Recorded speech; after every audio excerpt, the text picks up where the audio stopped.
Good morning students. पिछले video में आपको नाविक रागी प्रतिस्थापन अभिक्रिया के बारे में हमने एक्सप्लेन किया था। हेलो एरिनो में कैसे नाविक रागी प्रतिस्थापन अभिक्रिया होता है, उसके प्रति वो बहुत कम इंटरेस्ट लेते हैं। इसके कारण भी आपको हमने बताए थे। आज आपको स्टार्ट करेंगे इलेक्ट्रॉन रागी प्रतिस्थापन अभिक्रिया के बारे में। तो आइए देखते हैं कि हेलो एरिन में इलेक्ट्रॉन रागी प्रतिस्थापन अभिक्रिया कैसे होता है। तो ध्यान दीजिए, हेलो एरिन बेंजीन की तरह सामान्य इलेक्ट्रॉन रागी प्रतिस्थापन अभिक्रियाएं जैसे हैलोजनन, नाइट्रोकरण, सल्फोनेशन तथा फ्रीडल क्राफ्ट आदि अभिक्रियाएं देती हैं।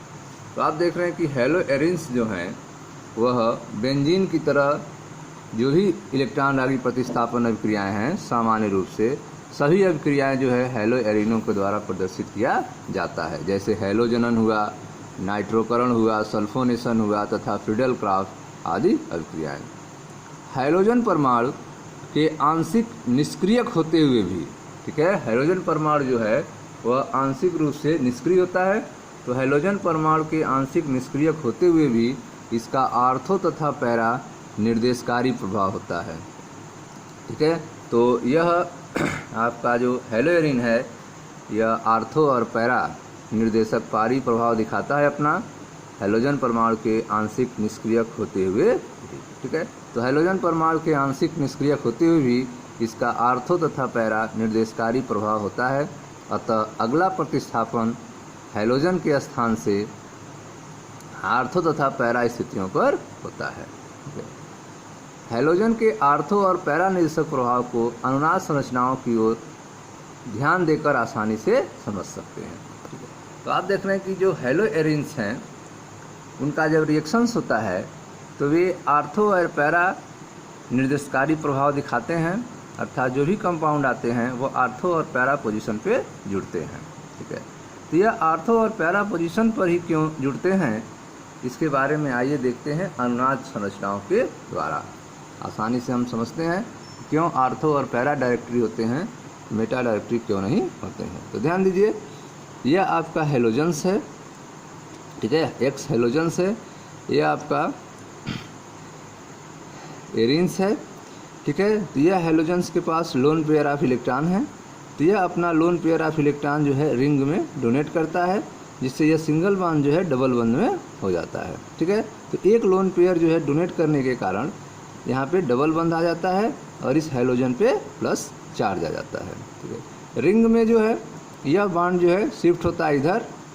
ठीक है, इस पर आता है माइनस चार्ज। ठीक है, तो जब माइनस चार्ज आ जाएगा, जो ही बॉन्ड यहाँ पे शिफ्ट होगा तो यहाँ पे माइनस चार्ज आएगा और बॉन्ड शिफ्ट होने के कारण यहाँ पे प्लस चार्ज आ जाएगा। जब इस कार्बन पे प्लस चार्ज आ जाएगा तो यह हेलोजन जो है अपना 2 इलेक्ट्रॉन इसको देगा, जिससे यहाँ पर 2 बंद आ जाएगा और इस हेलोजन पे प्लस चार्ज आ जाएगा। ठीक है, तो हेलोजन पे प्लस चार्ज आ गया और ये अपना 2 इलेक्ट्रॉन जो यहाँ पे दे दिया इस कार्बन को, क्योंकि कार्बन प्लस चार्ज आया था और यहाँ वाला जो बंद था वो यहाँ पे शिफ्ट हो गया। तो इलेक्ट्रॉन घनत्व जो है यहाँ पे बढ़ गया। किस पोजीशन पे?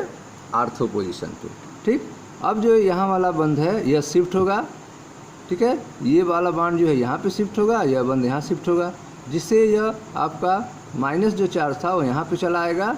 तो अब जो है इलेक्ट्रॉन घनत्व जो है बढ़ जाएगा किस पोजीशन पे? पैरा पोजीशन पे। ठीक है, तो आपने देखा कि आर्थो पोजीशन पे इलेक्ट्रॉन डेंसिटी बढ़ रही है और पैरा पोजीशन पे इलेक्ट्रॉन डेंसिटी बढ़ रही है। अब बॉन्ड जो है यहाँ पे शिफ्ट होगा, ठीक है, जिससे इलेक्ट्रॉन घनत्व जो है आर्थो पोजीशन पे बढ़ जाएगा। तो ये आप 4 स्ट्रक्चर देख रहे हैं जिसमें इलेक्ट्रॉन घनत्व जो है वह आर्थो और पैरा पोजीशन पे बढ़ रहा है। ठीक है, और इलेक्ट्रॉन जो है पूरे रिंग में मूवमेंट कर रहा है। इस घटना को अनुनाद कहते हैं। और रिंग में इलेक्ट्रॉन के मूवमेंट के कारण, इलेक्ट्रॉन घनत्व के मूवमेंट के कारण एनर्जी जो है कम हो जाती है और स्टेबिलिटी बढ़ जाती है। इसमें आप देख रहे हैं कि कहीं पर भी मेटा पोजीशन पे इलेक्ट्रॉन डेंसिटी नहीं है। मेटा पोजीशन पे इलेक्ट्रॉन डेंसिटी नहीं है, केवल आर्थो और पैरा पोजीशन पे है। ठीक है, तो इसीलिए जो है आपका हेलो एरिन्स जो हैं वो आर्थो और मेटा निर्देशकारी प्रभाव दिखाते हैं। ठीक है, मेटा पोजीशन पर प्रभाव नहीं दिखाते हैं। ठीक है, तो अनुनाद के कारण मेटा स्थिति की तुलना में आर्थो तथा पैरा स्थितियों पर इलेक्ट्रॉन घनत्व अधिक बढ़ जाता है। ठीक है, तो आप देख रहे हैं कि अनुनाद के कारण जो है मेटा स्थिति की तुलना में आर्थो और पैरा स्थितियों पर इलेक्ट्रॉन घनत्व अधिक बढ़ जाता है। माइनस आई प्रभाव के कारण, ठीक है, माइनस आई प्रभाव के कारण हैलोजन परमाणु की प्रकृति बेंजीन वलय के इलेक्ट्रॉन आकर्षित करने की होती है। यह आप देख रहे हैं हैलोजन जो है यह माइनस, ठीक है, माइनस आई प्रभाव दिखाता है, माइनस इंडक्टिव इफेक्ट दिखाता है, जिसके कारण यह हैलोजन्स जो है रिंग से इलेक्ट्रॉन को खींचता है। रिंग से इलेक्ट्रॉन को खींचता है तो इस कार्बन पे प्लस चार्ज आ जाएगा। जब इस कार्बन पे प्लस चार्ज आ जाएगा तो उसको समाप्त करने के लिए हैलोजन जो है 2 इलेक्ट्रॉन देगा, ठीक है। जब 2 इलेक्ट्रॉन इसको देगा तो यहाँ 2 बंद हो जाएगा और यह बंद यहाँ पे शिफ्ट होगा और यहाँ पे माइनस चार्ज आ जाएगा। तो आप देख रहे हैं कि माइनस आई प्रभाव के कारण हैलोजन परमाणु की प्रकृति बेंजीन वलय के इलेक्ट्रॉन आकर्षित करने की होती है, इसलिए बेंजीन की तुलना में वलय कुछ मात्रा में निष्क्रिय हो जाती है, ठीक है। तो आप देख रहे हैं कि बेंजीन की तुलना में जो वलय है वह कुछ मात्रा में निष्क्रिय हो जाती है। अतः हैलोएरिन में इलेक्ट्रॉन रागी प्रतिस्थापन अभिक्रियाएं मंद होती हैं। हैलोएरिनों में इलेक्ट्रॉन रागी प्रतिस्थापन अभिक्रियाएं क्या होती हैं? मंद होती हैं। क्यों मंद होती हैं? क्योंकि जो हैलोजन जुड़ा होता है वह रिंग से ही इलेक्ट्रॉन को खींचता है। माइनस आई प्रभाव के कारण हैलोजन परमाणु की यह नेचर होता है कि वह बेंजीन वलय से ही इलेक्ट्रॉन को आकर्षित करता है, जिससे बेंजीन की तुलना में वलय कुछ निष्क्रिय हो जाती है, ठीक है। अतः हैलोएरिन में इलेक्ट्रॉन रागी प्रतिस्थापन अभिक्रियाएं मंद होती हैं तथा बेंजीन की तुलना में अधिक उग्र परिस्थिति की आवश्यकता होती है, ठीक है। तो आप देख रहे हैं कि इलेक्ट्रॉन रागी प्रतिस्थापन अभिक्रियाएं करने के लिए हैलोएरिन में बेंजीन की तुलना में अधिक उग्र परिस्थिति की आवश्यकता होती है। क्यों? क्योंकि हैलोएरिन में आप देख रहे हैं कि जो हैलोजन जुड़ा हुआ है रिंग से, वह हैलोजन जो है माइनस आई प्रभाव के कारण इलेक्ट्रॉन को रिंग से ही खींचता है, जिसके कारण हैलोएरिन में इलेक्ट्रॉन रागी प्रतिस्थापन अभिक्रियाएं मंद होती हैं तथा बेंजीन की तुलना में अधिक उग्र परिस्थिति की जरूरत होती है, ठीक है। तो आइए एक एक देखते हैं हैलोजनन। तो हैलोजनन में आप देखें ये आपका क्लोरोबेंजीन है, ठीक है, प्लस Cl2 निर्जल फेरिक क्लोराइड FeCl3 की उपस्थिति में आप देख रहे हैं ऑर्थो और पैरा डाइक्लोरोबेंजीन आपको मिल रहा है। पहला है आपका 1,4 डाइक्लोरोबेंजीन, ये आपका मुख्य उत्पाद है। फिर है आपका 1,2 डाइक्लोरोबेंजीन, यह अल्प उत्पाद है, ठीक है।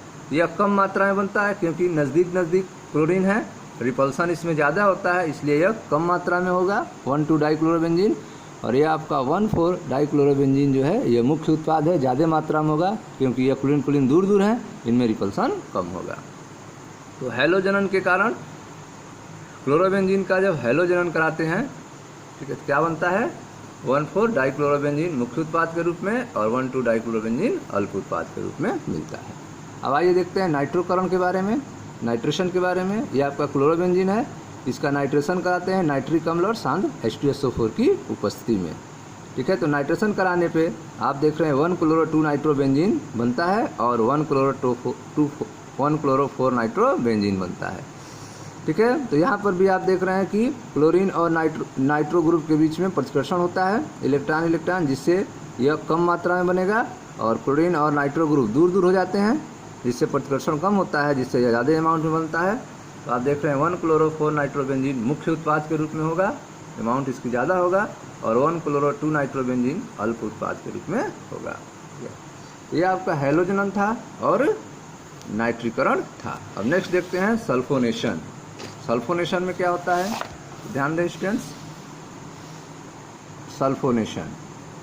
सल्फोनेशन में आप देखें क्लोरोबेंजीन की क्रिया जो है सांद्र सल्फ्यूरिक अम्ल के साथ कराते हैं, इसको गर्म करते हैं, जिससे आपको 2-क्लोरोबेंजीन सल्फोनिक अम्ल प्राप्त होता है और 4-क्लोरोबेंजीन सल्फोनिक अम्ल प्राप्त होता है। इसमें 4-क्लोरोबेंजीन सल्फोनिक अम्ल जो है मुख्य उत्पाद के रूप में होगा और 2-क्लोरोबेंजीन सल्फोनिक अम्ल अल्प उत्पाद के रूप में होगा, ठीक है। आइए लास्ट देखते हैं फ्रीडल क्राफ्ट अभिक्रिया के बारे में, ठीक है। ध्यान से समझें इसको। फ्रीडल क्राफ्ट अभिक्रिया क्या होती है? तो यह आपका क्लोरोबेंजीन है, इसकी क्रिया निर्जल एल्युमिनियम क्लोराइड की उपस्थिति में मेथिल क्लोराइड से कराते हैं, ठीक है। क्लोरोबेंजीन की क्रिया निर्जल एल्युमिनियम क्लोराइड की उपस्थिति में मेथिल क्लोराइड से कराते हैं, तो आपको बनता है 1-क्लोरो-2 मेथिल बेंजीन और 1-क्लोरो-4 मेथिल बेंजीन। यह जो आपका 1-क्लोरो-4 मेथिल बेंजीन है यह आपका मुख्य उत्पाद होता है और 1-क्लोरो-2 मेथिल बेंजीन जो है यह अल्प उत्पाद बनता है। ठीक है, तो जब क्लोरोबेंजीन की क्रिया मेथिल क्लोराइड से कराते हैं निर्जल एल्युमिनियम क्लोराइड की उपस्थिति में तो आपका आर्थो और पैरा प्राप्त होता है। ठीक है, 1-क्लोरो-2 मेथिल बेंजीन यह अल्प मात्रा में होगा और 1-क्लोरो-4 मेथिल बेंजीन यह मुख्य होता है, ज़्यादा मात्रा में होगा। नेक्स्ट देखें, जब क्लोरोबेंजीन क्रिया CH3COCl से कराते हैं निर्जल AlCl3 की उपस्थिति में तो आपका बनता है 2-क्लोरोएस्टोफिनोन और 4-क्लोरोएस्टोफिनोन। तो इसमें 4-क्लोरोएस्टोफिनोन जो है वह मुख्य होता है, ज़्यादा मात्रा में होता है, जबकि 2-क्लोरोएस्टोफिनोन जो है वह अल्प मात्रा में होता है। ठीक है, तो इस तरह से आप देख रहे हैं फ्रीडल क्राफ्ट क्रिया के बारे में, जिसमें आपने देखा क्लोरोबेंजीन की क्रिया जब निर्जल एल्युमिनियम क्लोराइड की उपस्थिति में, ठीक है, मेथिल क्लोराइड से कराते हैं तो 1-क्लोरो-2 मेथिल बेंजीन बनता है अल्प मात्रा में और 1-क्लोरो-4 मेथिल बेंजीन बनता है अधिक मात्रा में और यह हमारा मुख्य उत्पाद होता है।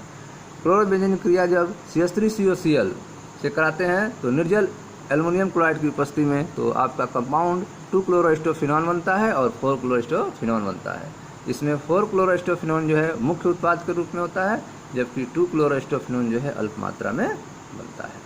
ठीक है स्टूडेंट्स, तो यह था आपका इलेक्ट्रॉन रागी प्रतिस्थापन अभिक्रिया के बारे में।